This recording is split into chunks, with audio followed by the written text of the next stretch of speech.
Satan! Satan! Satan, help me! Help me, Satan! Please, help! Help! Help me, Satan! Satan! Help! Don't let them take me, Satan! Help me, Satan! Satan! Don't let them take me, Satan! Help me! Help me, Satan! Satan, help! Please, help! Help!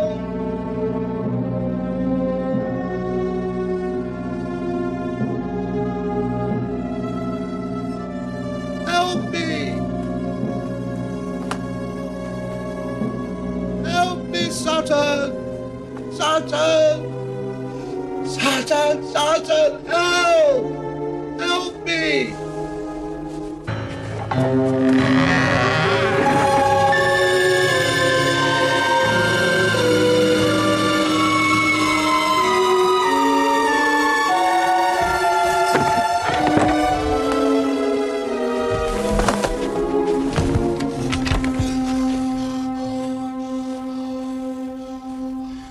Satan! Satan!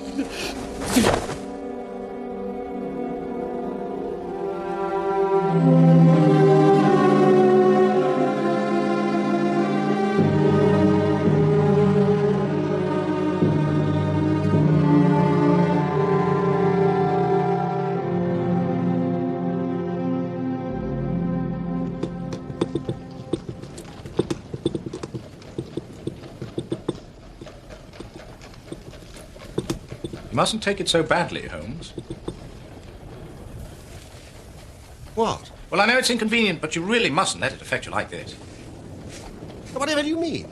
You are sitting there, boiling with indignation because you have been forced to leave the warmth and comfort of 221B by the ardour of Mrs. Hudson's spring cleaning.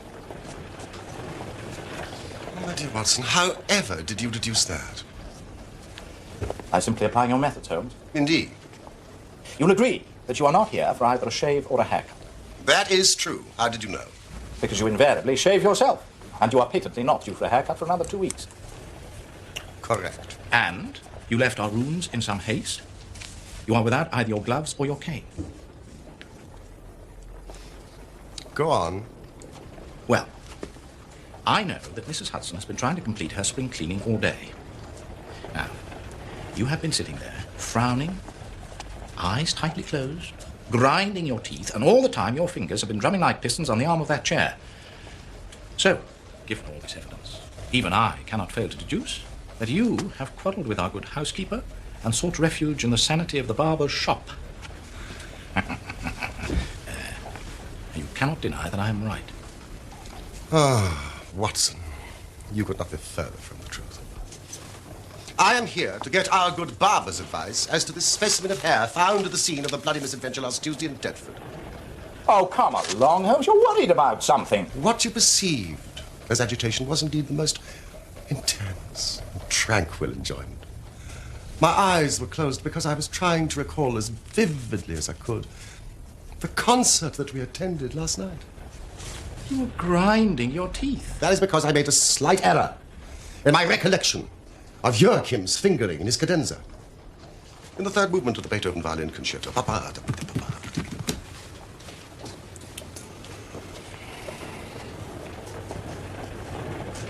Nevertheless, there is an element of truth in what you say.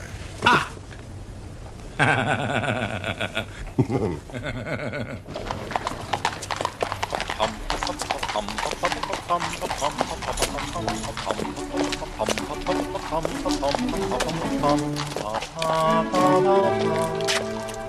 A doctor's. A general practitioner's, I see. Not been long in practice or had much to do. Come to consult us, I fancy. Lucky we came back.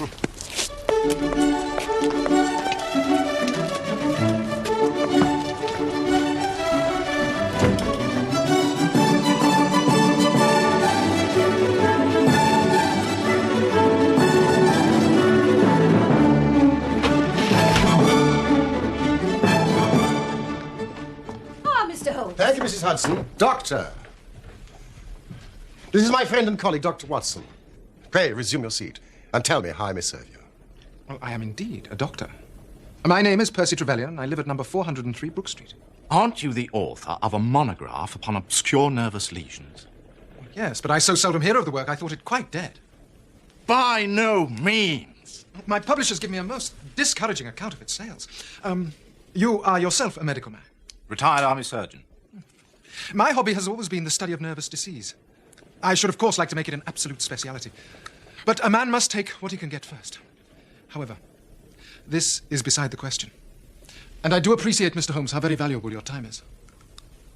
The fact is that a singular train of events has occurred recently at my house in Brook Street, and tonight they came to such a head that I felt it was impossible to wait another hour before asking for your advice and your assistance. You are very welcome to both. Let me have a detailed account of the circumstances which have disturbed you. Well, one or two of them are so trivial that I am almost ashamed to mention them. But the matter is so inexplicable, and the recent turn it has taken so elaborate, that I shall lay it all before you, and you shall judge what is essential and what is not. I am a London University man, and I am not unduly singing my praises when I say I was a very promising student. And it was thought a distinguished career lay before me. However, there was one great stumbling block. Money? Indeed, Doctor. Money. I needed capital not only to practice, but also to get out of the squalid rooms I was forced to rent. I could not expect my patients to trust me if I could not afford the proper equipment. Yes, I've seen it happen to too many of us. I myself was obliged to go into the army in order to follow my career. Indeed. I had thought of abandoning my own career, except for one sudden and unexpected incident. Exactly what kind of incident? One morning, 2 years ago, I received a visit from a man by the name of Blessington, who until that time had been a complete stranger to me.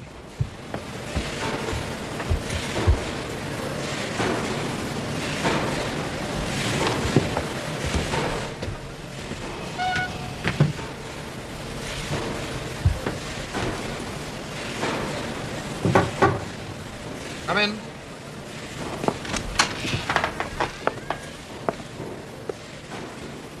Good heavens, do you live here, in this? Yes, I'm afraid I do. You are the same Percy Trevelyan who's had so distinguished a career. Recently won the Slater Award for Medicine. I am. Then answer me frankly, sir, and you'll find it in your interest to do so. Despite your present financial situation, you clearly have all the cleverness that makes a successful man. But have you the tact? I trust that I have my share, sir. Any bad habits? Not drawn toward drink? Now, really, sir. Quite right. Quite right. But I was bound to ask. Why? Why, sir? Simply, why, with all these qualities, are you not in practice? Come now, it's the old story, more in the brains than in the pocket, eh? Now, sir, what would you say, sir, if I were to start you in Brook Street? If a specialist is to succeed, he must aim high, and a practice in Brook Street is just the beginning. Capital, keep yourself in style, to hire a respectable carriage and horse, surgery that's worthy of you, waiting room, servants, and the best equipment that money can buy. That is what you will have, sir.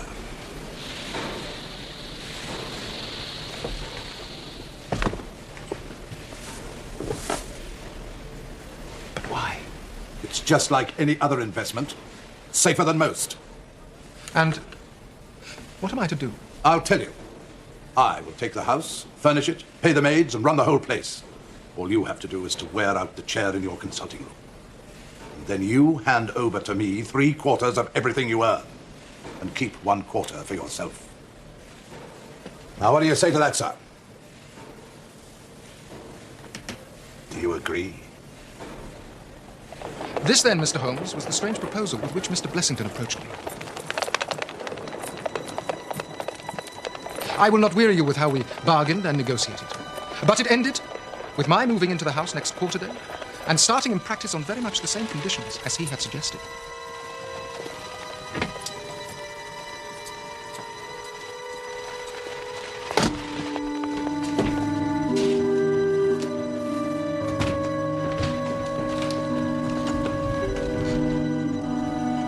Waiting room for your patients?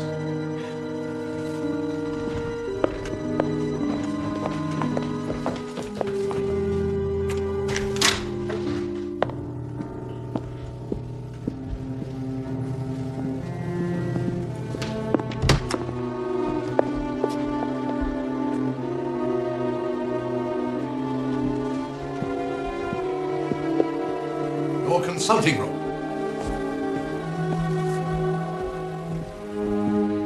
I can't believe it, Mr. Blessington. Nor can I thank you enough. He turned the two best rooms on the first floor into a sitting room and a bedroom for himself, and came to live with me in the character of a resident patient. His heart was weak but not abnormal, and yet he demanded constant medical supervision. He was a man of singular habits, shunning company and very seldom going out, except in one respect. Every evening at the same time, he would go for a walk for half an hour exactly, no matter what the weather. And every evening at the same hour, he would walk into the consulting room. He would then examine the books, put down 5 and 3 for every guinea I had earned, and then carry the rest off with a strong box in his own room.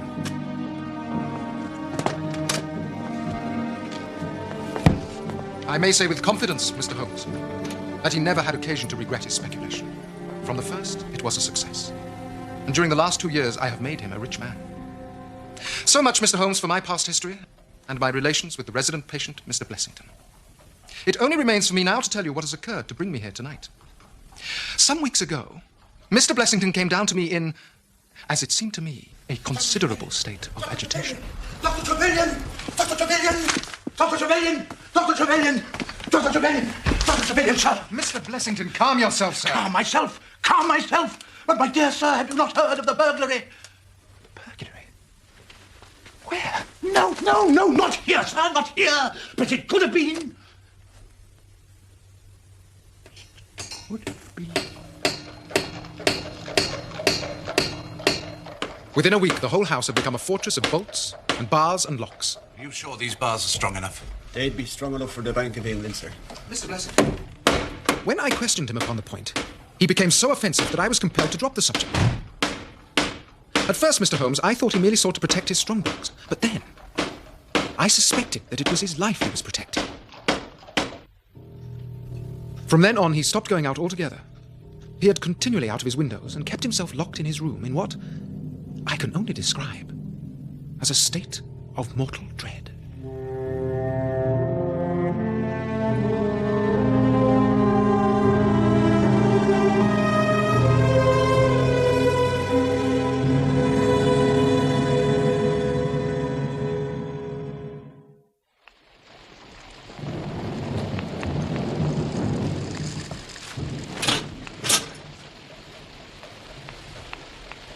Dr. Trevelyan, before you continue, you say you found this man, Blessington, prostrate on his bed, clutching a newspaper. And more precisely, the remains of a newspaper, for he had torn it to shreds. Torn to shreds? Do you recall the contents of this newspaper at all? No, I'm afraid not, even if I'd known what I was looking for. When was this? It was some weeks ago, the beginning of May, I think. Gradually, as time passed, his fears appeared to die away, and he renewed his former habits. Good evening, Dr. Trevelyan. Wonderful evening outside. I'm beginning to enjoy my walks again. And then, suddenly, a fresh event reduced him to the pitiable state of prostration in which he now lies. What happened was, yesterday I received this letter from a Russian nobleman now resident in England, who suffers from catalepsy. In it, he announces his intention of visiting me for a consultation this very evening at 6:15. Because the chief difficulty in the study of catalepsy is the rareness of the disease, you may believe that at the appointed hour, I was eager to receive the patient. Good evening, gentlemen. I'm Dr. Trevelyan, and it was you, sir, I assume, who wrote to me? My father speaks very little English, doctor, so I trust you will excuse my coming in with him, as his health is a matter of the most overwhelming importance to me. Yes, I respect that, sir. Fenton. Perhaps you would like to join us for the consultation? Niet, not for the world. It is more painful to me than I can express. If I were to see my father in one of those dreadful seizures, I am convinced I would never survive it. My own nervous system is an exceptionally sensitive one. Mm-hmm. With your permission, I will remain in your waiting room while you go into my father's case. Yes, of course. Thank you, doctor.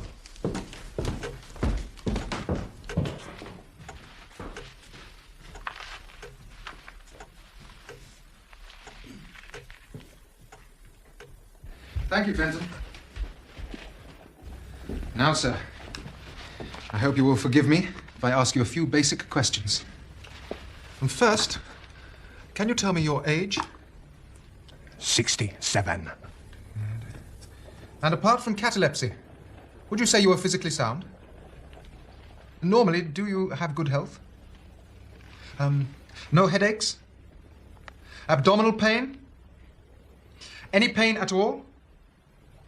No. Good. Naturally, I will examine you thoroughly, but this is merely a preliminary. Do you smoke cigars? Yes. Do you drink alcohol? Vodka. Vodka? I see. Every day?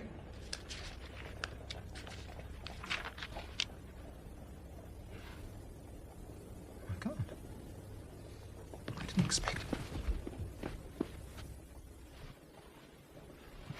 My first feeling was one of pity and horror.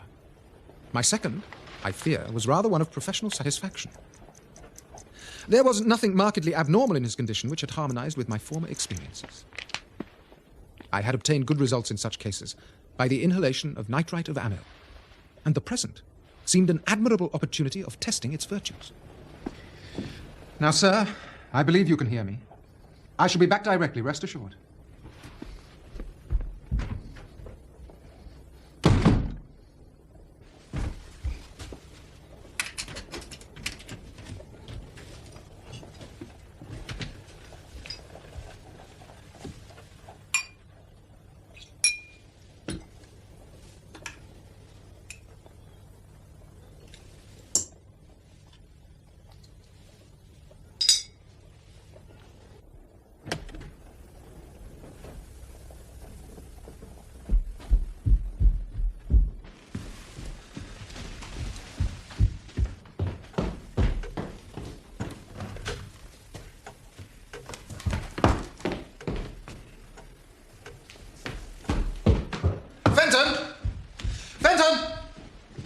Fenton, immediately!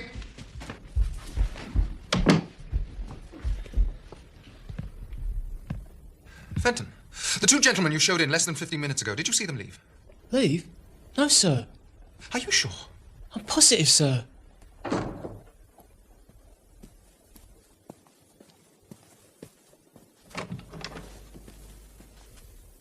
Good evening, Dr. Trevelyan. Good evening, Mr. Blessington. And how was your walk today? A little rain, but very amiable, my good sir. Very amiable. Did you hear them leave? No, sir. I was nowhere near the hall. Well, you should have been. That is your duty. Now, I know you are new here, but you should know by now. Doctor! Doctor! Doctor! Doctor! Someone has been in my room. No one has been in your room, It's sir. a lie. You're lying to me. I assure you I am not. Fenton, have you been in Mr. Blessington's room? Of course I haven't. There you are, you see? Then come up and see for yourself.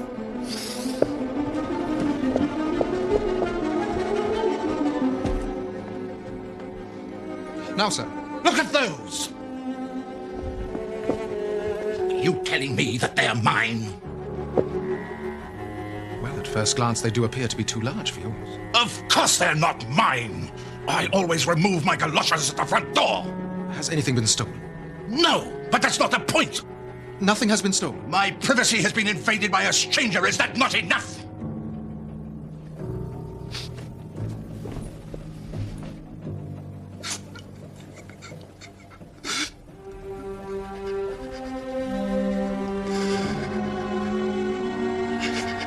Mr. Blessington? Mr. Blessington? Leave me alone. Go away, leave me alone. Surely there's something I can do to help. Shall I call the police? No, no, not those bunglers. There's only one person who can help me now. And that is why I am here. But I must apologize for such a trivial reason. A thief that doesn't steal.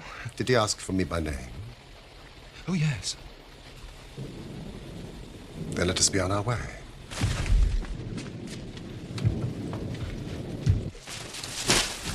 Thank you. This way?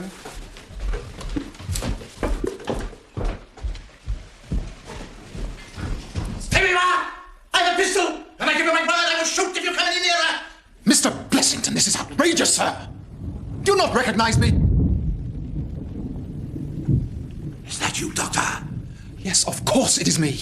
The other two gentlemen, are they what they pretend to be? They are Mr. Sherlock Holmes and his friend Dr. Watson. Good God, Mr. Blessington, it was you that asked me to fetch them. Yes. Yes. Forgive me. Forgive me.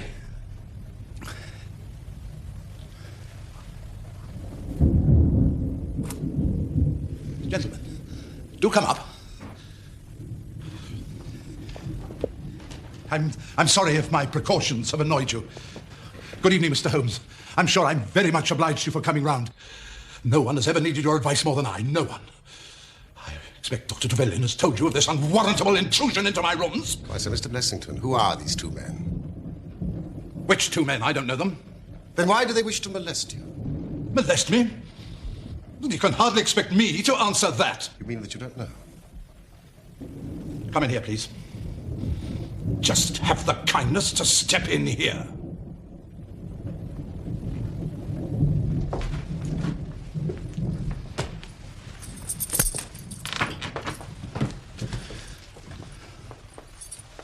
I've never been a rich man, Mr. Holmes. I've never made but one investment in my life. Dr. Trevelyan will tell you that.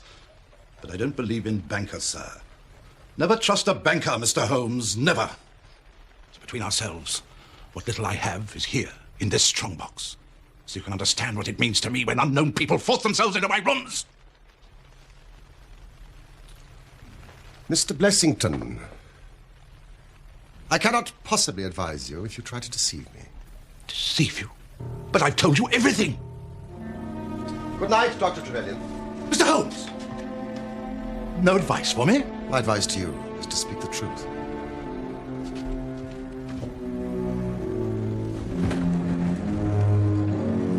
Holmes?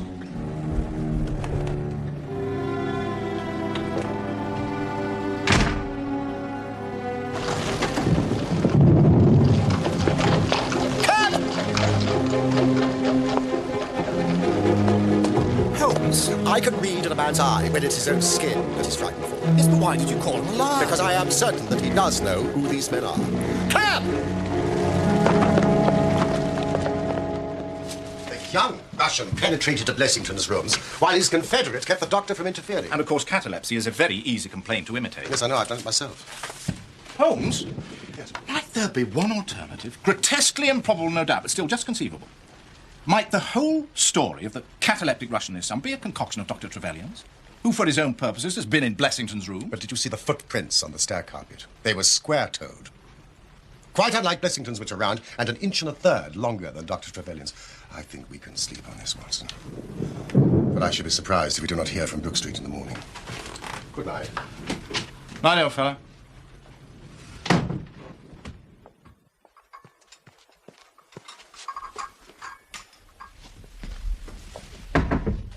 Morning, Doctor. Your tea's here. Thank you, Nora.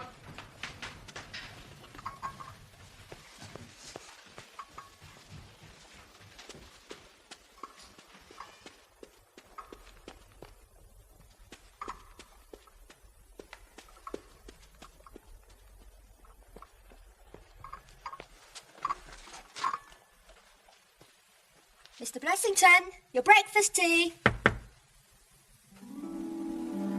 Mr. Blessington?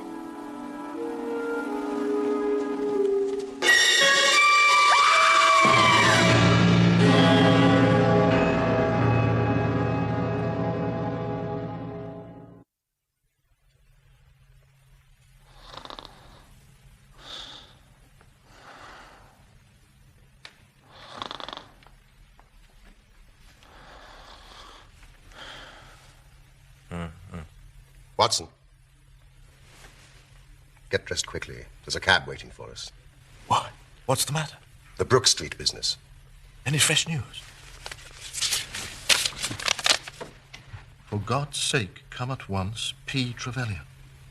Oh, Mr. Holmes, I'm so glad you could come. What has happened? Mr. Blessington has committed suicide. Suicide? Yes. He hanged himself during the night.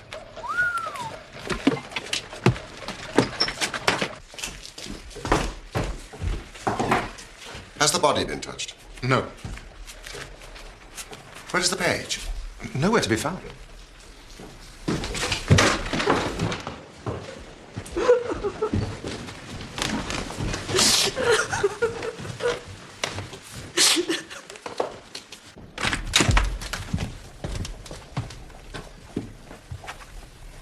Good morning, Inspector. Mr. Holmes, delighted to see you.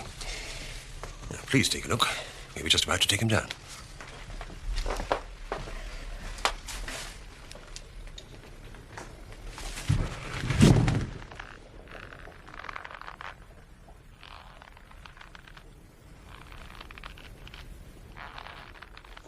Right, Inspector. Straight up!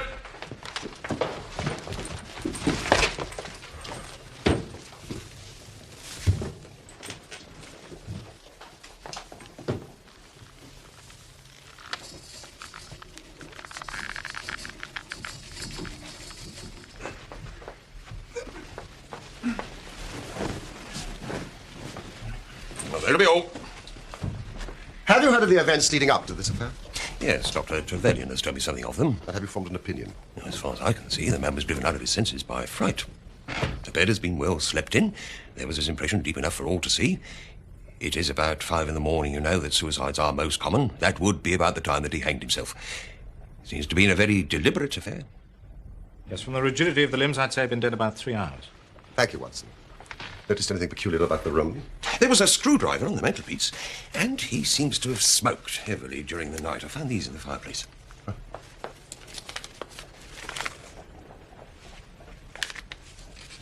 Have you his cigar holder? No, I haven't seen one. His cigar case, then? Yes, it was in his coat pocket.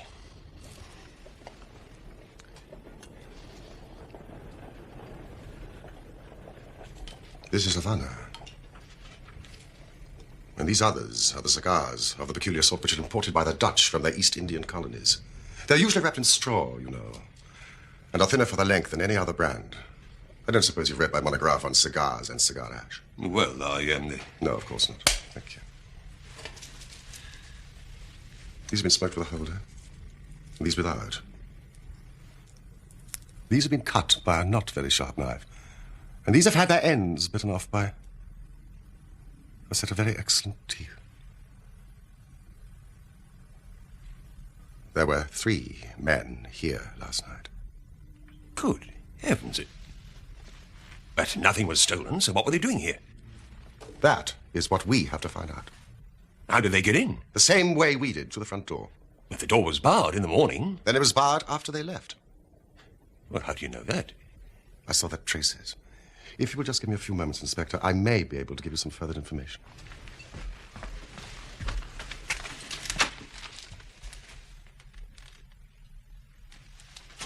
Don't move, Watson.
The actual facts are very simple. I shall be surprised if by the afternoon I cannot give you the reasons for them as well. But Holmes, can't you tell us anything now? Oh. There is no doubt as to the sequence of events. There were three of them in it. A young man, an old man, and a third, to whose identity I have no clue. The first two I need hardly remark, were the same who masqueraded as the Russian Count and his son. So we can give a very good description of them, can we not, Dr. Trevelyan? They were admitted by a Confederate inside the house. They entered the hall, the older man first, the younger man second, and the unknown man in the rear. They ascended the stairs.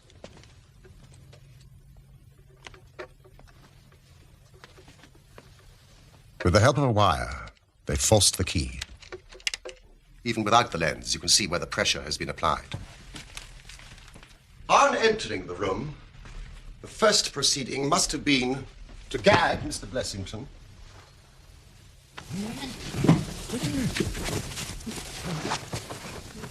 Having secured Blessington, it is evident to me that a consultation of some sort was held, probably in the nature of a judicial proceeding. It must have lasted for some time, for it was then that the cigars were smoked. It was there that the older man sat, in a wicker chair. It was he who used the cigar holder. The younger man sat there. He knocked his ash off against the chest of drawers. The unknown fellow paced up and down. Blessington, I think, sat upright in the bed, but of that I cannot be absolutely certain. It ended, of course, by them taking Blessington.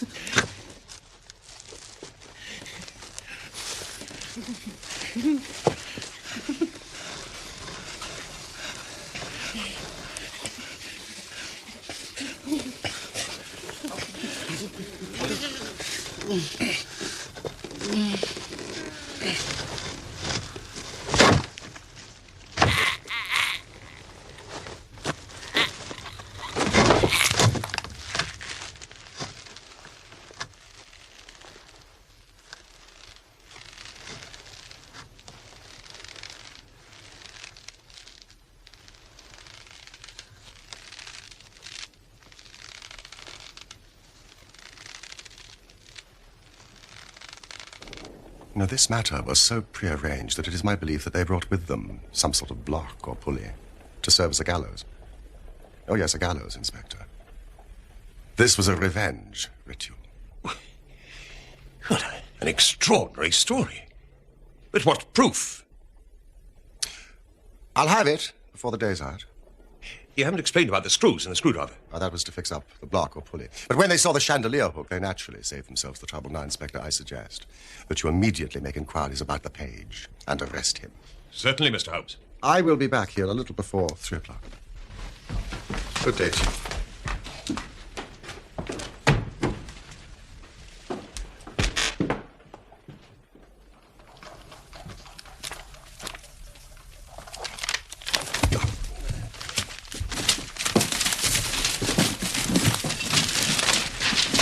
I dare say Mrs. Hudson will be a little put out when she sees all this. What are you looking for? Worthington. W. Worthington. March. 1880, I'm sure. March 8. 80. January. February. March. Any good?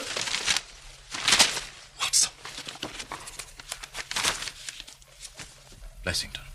Or Sutton, as he was known then. Mrs. Hudson? Your little boat is coming along beautifully, Doctor. Oh, thank you, Mrs. Hudson. I must run.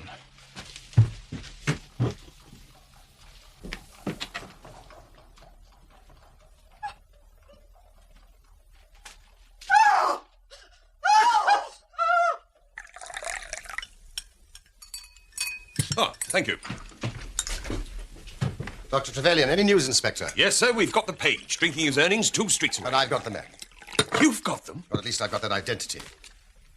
The Worthington bank gang? Precisely.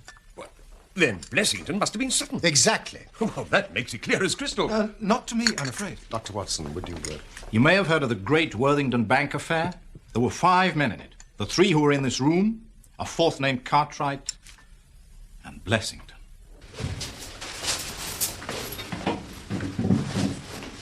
All right, let's be gone.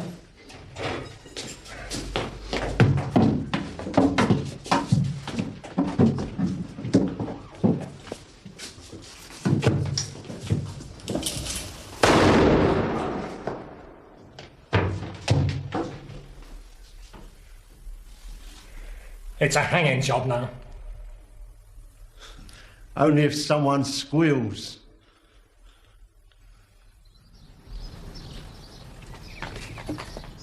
That's him. Are you positive? Oh, yes. That's him. Sutton! Sutton, you're dead! Sutton! Sutton! Sutton, you're dead! Sutton! Don't worry, Mr. Sutton. It's a hanging job now. Sutton! You here? Sutton, or Blessington, who was the worst of the gang, turned informant. On his evidence, Cartwright was hanged, and the other 3 got 15 years apiece. Biddle, Haywood and Moffat were released from prison just a few weeks ago, which was several years before their full term. It was news of their release which caused Blessington to panic and have this house secured. So it was not the fear of burglary that had frightened him? No. That was a mere blind. And so setting me up in practice was an elaborate charade to protect himself. Well, why could he not tell you this? He was trying to hide his own identity from everybody for as long as he could. His secret was shameful, and he couldn't bring himself to divulge it. However, wretch as he was, he was still living under the shield of British law. And I have no doubt, Inspector, that we shall see that though that shield may fail to guard, the sword of justice is still there to avenge. In spite of the efforts of Sherlock Holmes, the 3 murderers of Blessington eluded the police and fled the country aboard a ship bound for Portugal. It was a few weeks later that we learned that the ship, the Nora Craner, had sunk with all hands upon the Portuguese coast, some leagues to the north of Oporto.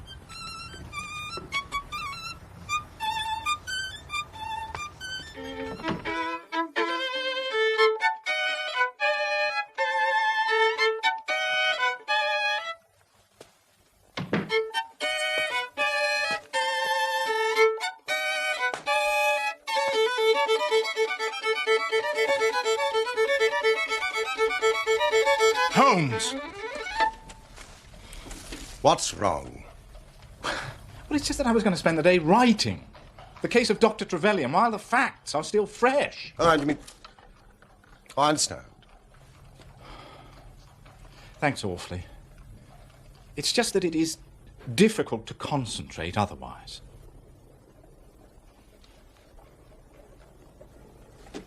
What will you entitle this particular account? I didn't know you were interested in my writing. I am always interested in your choice of titles. Well, I thought I'd call it the Brook Street Mystery.